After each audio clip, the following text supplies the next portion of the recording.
Hey, what's up, you guys? It's Juan back at a random video, and I wanted to start this video the night before the release of the Carmine 6s. I will be going down to Premium Goods here in Houston. I did win the raffle through their Instagram page, which is super crazy. It's nuts, literally.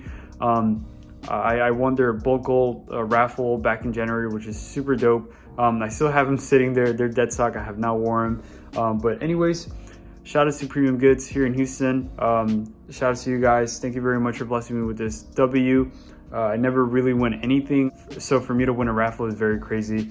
But yeah, I kind of want to share with you guys what I'm doing right now, and I'm actually, you can see here I have my little Yachty Reese's Puffs cereal boxes. I picked these up at Target. It was 2 for $5. It's cool because they all make a picture. So let me see. I did get one repeat just because I couldn't find the last picture, but I'll probably like stop by my Walgreens or my CVS on my way to Premium Goods just to see if I can find the last box, because you can obviously you just see me. I mean, I cut out this one because you can make a poster.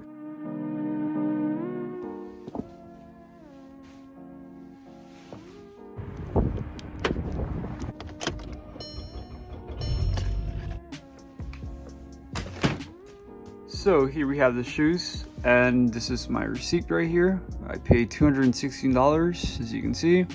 So as you can see, here we have the Carmine 6 2021 retro. I think a lot of people were waiting for this shoe since last year.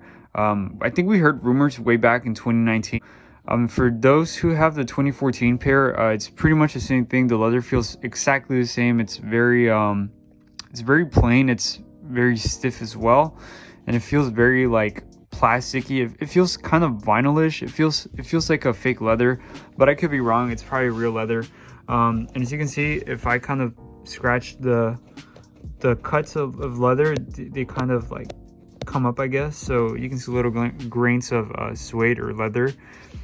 So I guess it uses real leather. I mean, I don't know. If anybody knows, please let me know. But yeah, the nubuck is okay if you have the 2019 infrared 6s. It's literally the same nubuck that they used on that shoe. The main thing that we're all here for is obviously the Nike Air on the back. I love this font. I wish I could have used it on the infrareds from 2019, but they didn't. They were using the skinny font like they did on the 2016 maroon 6s. But I think they introduced the thick Nike Air font in those like I don't know what they're called, but they're like maroonish, and they have purple or burgundy Nike Air on the back. But if anybody knows the name of those shoes, please let me know. I'm sorry. But yeah, the Nike Air is it's all right. I think mine's came a little flawed, as you can see. I'll try and point it out. But as you can see, it's kind of the stitching on the end is a little frayed, and that's all right. And then the other shoe, this shoe is kind of off-centered. It's kind of tilted to the left, but you can't tell, and that's all right. I really don't mind. Also, one thing that a lot of people have been talking about is the pink midsoles on the shoe, and the reason that happens is because I believe the nubuck is dyed, so throughout time it'll start bleeding into the midsole, and obviously the midsole is white, and it's just gonna start bleeding, which really sucks. But it should be expected. I mean, we've seen this on the 13s from like 1998, and then you have the ones from 2004. If you go back and check some of those pairs, you'll see that the pots on the bottom are actually red, and that's because the suede on the shoe bleeds onto the pots over time. But as you can see here, we have our Nike lace locks, and on the other side we have a Jumpman. And as you can see here, we have our Nike Air branding on the inside. So here are the insoles. They're all black, and then they have our traditional Nike Air branding. These are the thick polyurethane insoles.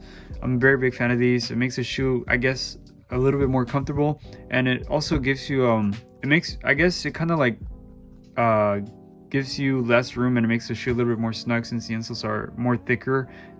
So I guess your foot just fits in there nice and snug.